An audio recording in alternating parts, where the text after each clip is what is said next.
నమస్తే అండి అందరికీ. ఎలా ఉన్నారు అందరూ? నేను మీ సీతక్కని. ఈరోజు మా ఇంట్లో కాకరకాయ ఫ్రై అండి.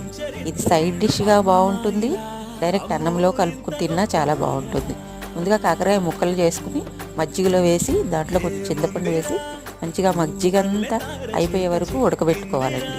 ఉడకబెట్టి పక్కకు పెట్టుకుని మిక్సీ జార్ తీసుకుని ఒక స్పూన్ కారము, కొన్ని పుట్నాల పప్పు, 4-5 వెల్లుల్లిపాయలు వేసి కొంచెం బరకగా గ్రైండ్ చేసి పక్కకు పెట్టుకోండి.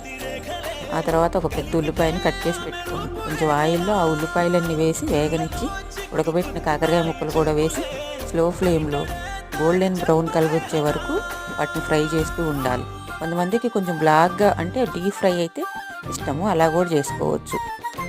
దానిలో కొంచెం సరిపడా ఉప్పు, పసుపు వేసి మనం గ్రైండ్ చేసి పెట్టుకున్న ఆ పౌడర్ను కూడా దానిలో వేసి 2 నిమిషాలు మగ్గనివ్వాలి.